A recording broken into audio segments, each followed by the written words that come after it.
what do I do with critical parent?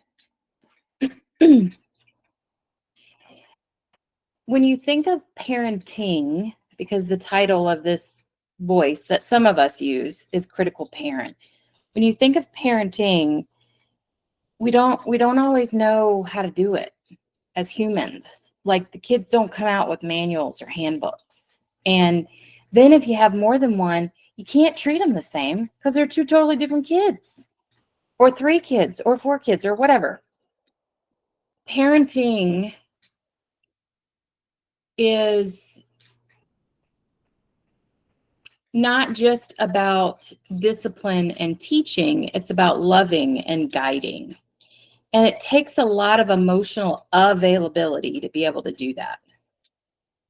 When I was sharing earlier, I was sharing about recovery giving me the awareness of knowing when the red flag is going off, knowing when the parenting that I'm giving myself isn't the one that I'm wanting. Well, part of the reason for that is because the parenting I'm giving myself is pathology, is my parents' pathology. That's the generational pattern that's getting passed down, is I do to me what was done to me. And did they talk to me like that all the time? No.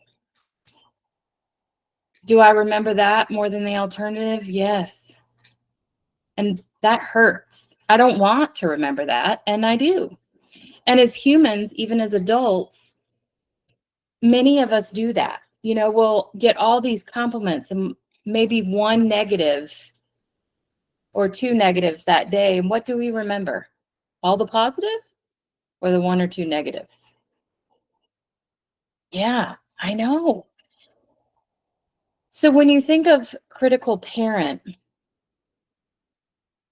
the journaling, the writing, the getting the words out of here onto paper, I don't care if you write it or you do that fancy voice text stuff, it doesn't matter.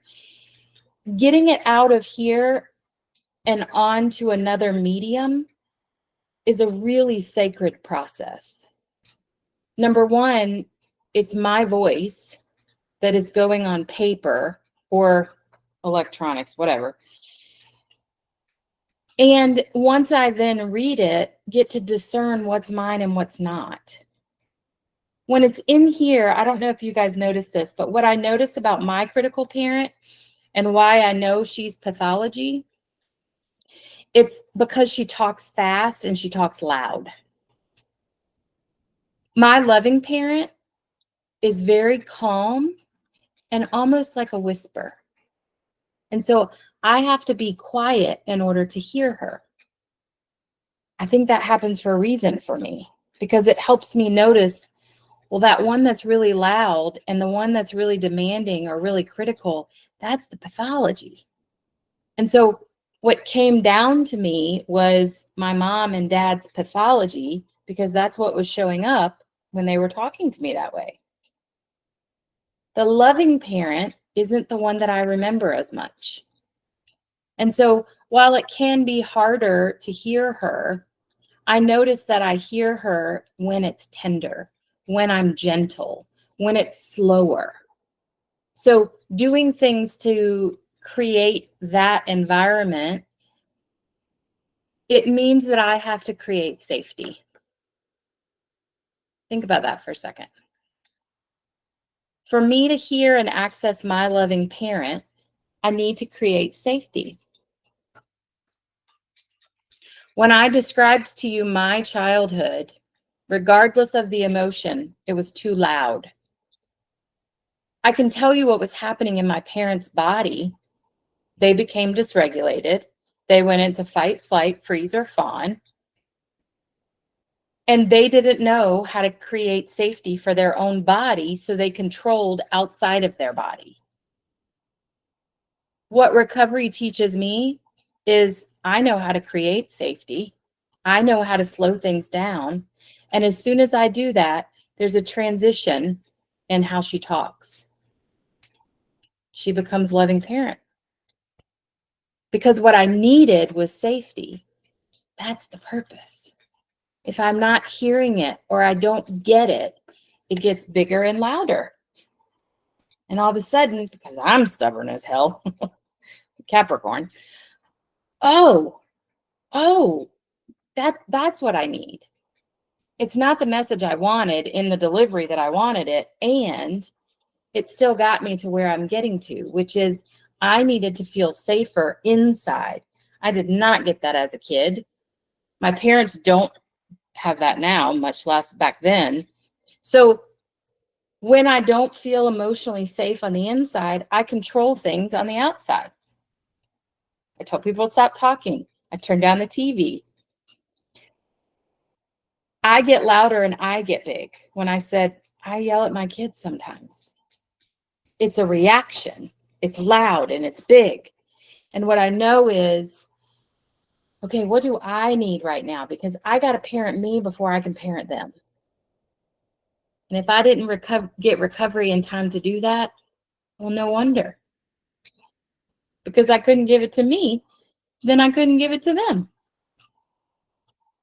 And I have it now, and I live it now, and I use it now.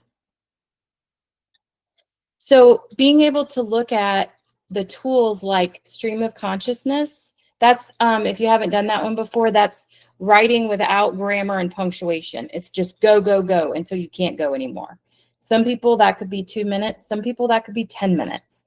But it's going, getting everything out of your brain onto paper. Another option is the dominant, non-dominant handwriting. It's writing the question or what you're looking for with your dominant hand and allowing your non-dominant to answer. Slowing things down and getting it out. Remember at the beginning of the call, or somebody said something and I said, oh yeah, it's all about the releases. Someone was sharing and was asked, have you cried lately? The release is getting it on paper. The release is the cry. It's taking what's stuck in my body and having the ability to express it. That's exactly why the trauma is in your body to begin with, because we didn't get to express it. So now, loving parent is being able to utilize tools like that, even if it feels weird, even if you feel like it doesn't work, or critical parent says it doesn't work. Try it. See what happens. And you don't have to do any of those things alone. All of those things can be done in connection. All of those things can be done in a session with me or my team. All of those things can be done with a fellow traveler. You don't have to do any of that alone. None of it is a solo activity. There's a reason for that. Because it's hard to bring safety to myself if I don't know what I'm afraid of.